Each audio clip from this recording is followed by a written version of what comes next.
Friends, let's see the magic of the innovation that Pragati does. Harsha, can you just show us what kind of work you do? Sure.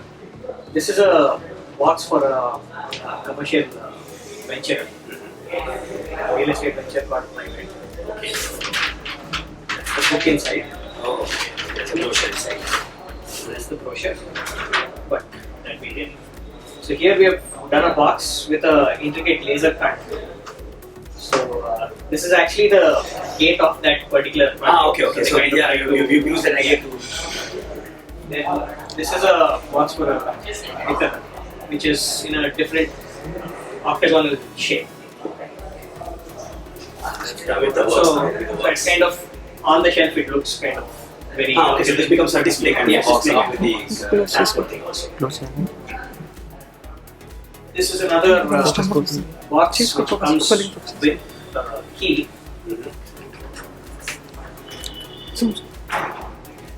So I locked it. Okay. So that's with multiple products inside. Yeah. So it goes as a gift set kind of a thing. This all looks like wood, huh? I think much of the time you could probably say that this is all made of wood. All of this is copper wood.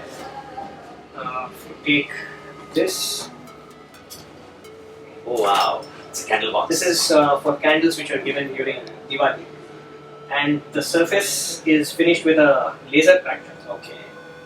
So the copper board is laser cut and a metallic paper is put in the line. You're able to maintain the finish with this kind of high. Absolutely. Like amazing, brilliant. So slightly different shaped boxes. We can do circular boxes like this one. This is a really nice box. Something that I like. This is for a writing instrument. Oh. So very different kind of a shape, which I can see you've done a lot of elements. There's a laser label and there's a lot of intricate work. Oh, it's got a magnet. it's a magnet. And yeah, something like that, which is a round cornered box. This is for Raghavendra Rathore. So Black Label wanted to kind of label it with an Indian look and feel.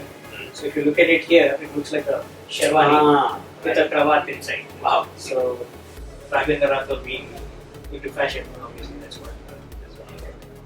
And again the works.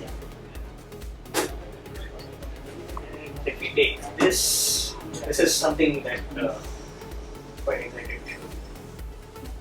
That comes in with Oh. My God. Talk of gimmicks, huh?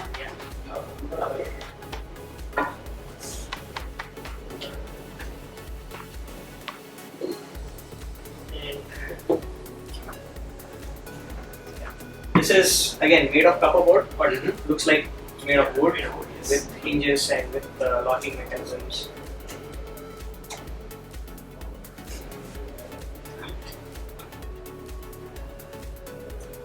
Pretty much. Yeah. So this is, you do boxes of this size too, huh? Yes. So this is for carrying for the sales force to carry switches into the market. So basically, if you look at it, we have partitions for holding the switches, and that's one layer, and that's another layer.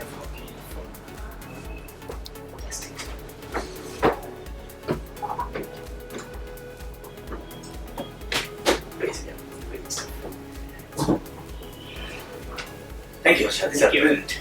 But Harsha, the business that you're in, from whatever I know little of the rigid boxes business, I thought it was just a home industry. People making it in small shops and small dalas. You have brought it to an industrial level. Generally speaking, we've always liked to be in niche markets where we could be a differentiated player. And we've seen people who have made good boxes. There are good box makers. There are good printers who print very well. But I think the combination of a good printer who's also a good box maker, because end of the day, what you put on top of the box is printed. So if you can really differentiate what you're putting on the box and also make it very well, then you have a product which is really world class. So that's where we thought it was an opportunity for us to get in. And I think what Pragati added to it was reliability.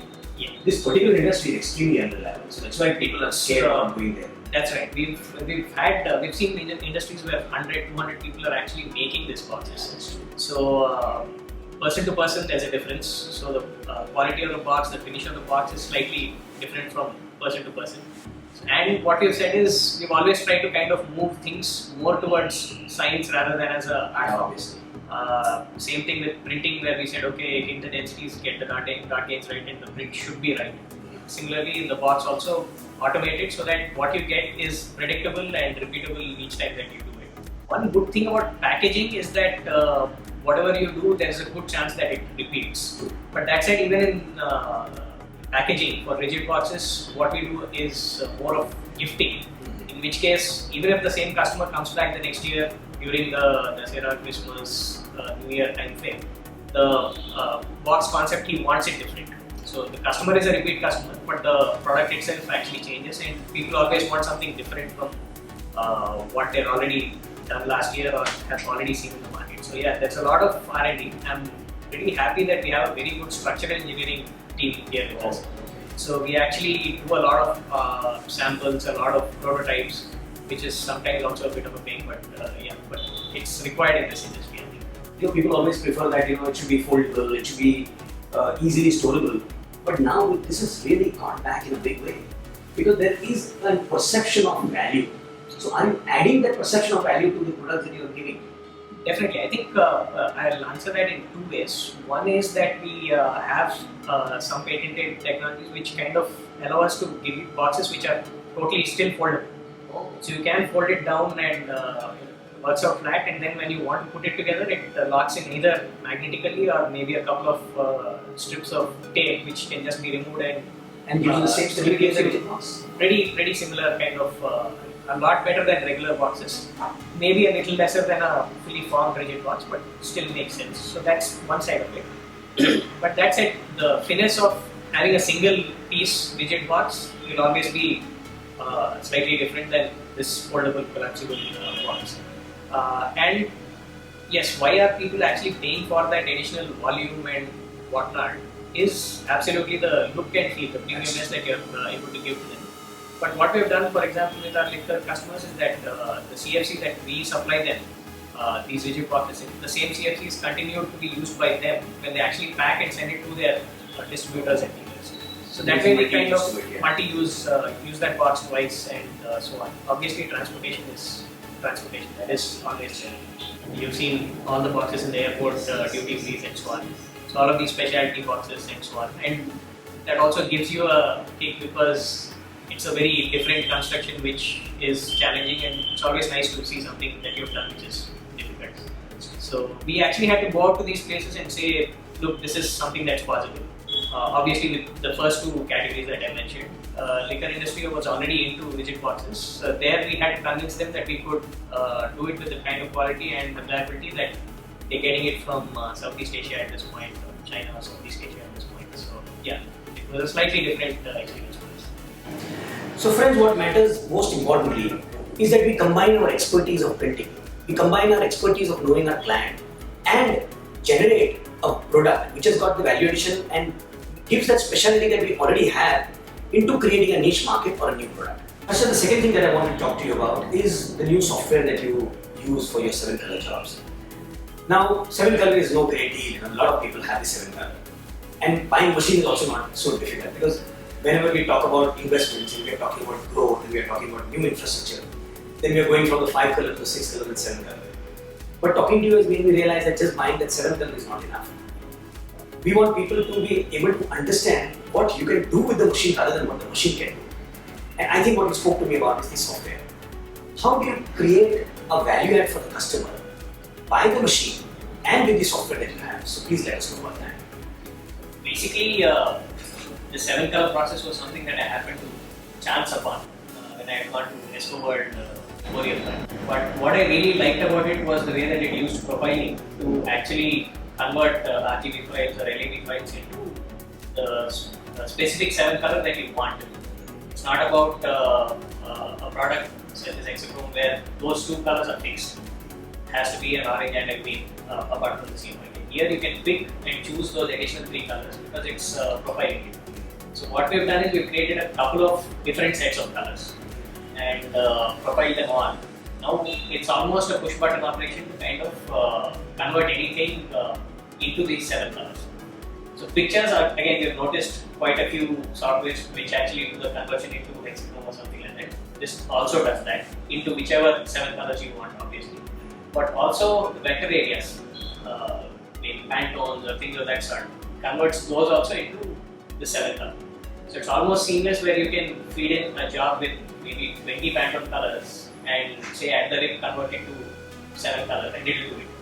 So I think that part of it was very interesting. By putting an additional unit, if it helps us to give this value add where we can tell people, look, you can give me a file made with how many other Pantone colors, or we can hit your gamut even when you have large RGB images, large gamut RGB images. I think it made a lot of sense that we can tell the customer, look, we can do this extra for you. All printers are able to understand the increasing of gamut and the able of the value addition on a particular product will create a miracle. Absolutely. I'm seeing a few things that you've done and I can see the difference. It's phenomenal. Yeah, that's a direct 4-color image, and that's a 7-color version of it, which actually captures all those orange, greens, and blues which are. You can see the green just simply jumping out.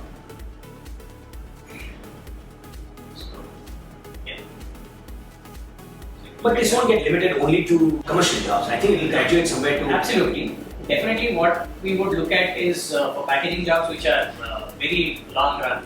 Obviously having a single Pantone color to hit that particular shade will be much more uniform and stable.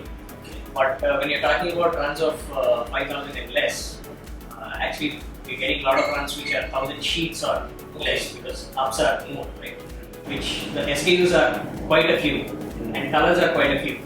And if you're spending 40 minutes washing up the machine after each job because of the Pantone number, then actually running for 5 minutes or 10 minutes for 1,000 sheets, in a day you can actually only go through a certain number of jobs, 12 jobs, whatever. If you actually go this way, there's absolutely zero washout because it's the same set of colors which is being used for every job, whatever the Pantone number is. So you're running double of that. Set up in 15 minutes, run in 10 minutes, so you're doing 2 jobs an hour instead of 1. And that makes a lot of difference to the customer, to the pass, to the printer who's able to churn through a lot. Now actually that's the big part of it because earlier what we found was when we were converting to hexachrome, there was quite a bit of human element in figuring out how much of what makes sense. While here it's now almost a push button kind of an effort where you get it right in LED or the RGB spectrum, then push it into this and it does it. And the other side of it is the actual profiling activity. The profiling activity per se should take you 2 press runs, that's it. But we actually did 10 press runs and average those out because it makes all the difference. You are on a particular day, a press might be printing slightly differently. So if you're basing your whole system on what you got on that one particular day, then that might not really work out. It's actually pretty paradoxical with Pragati, I always see, is that you always insist on science being far more important than the art part of the printing. But at the same time, there's a lot of creativity that keeps on happening. Of course, you take the creativity, break it open, make it into a science, and then mass produce. I think it makes a big difference.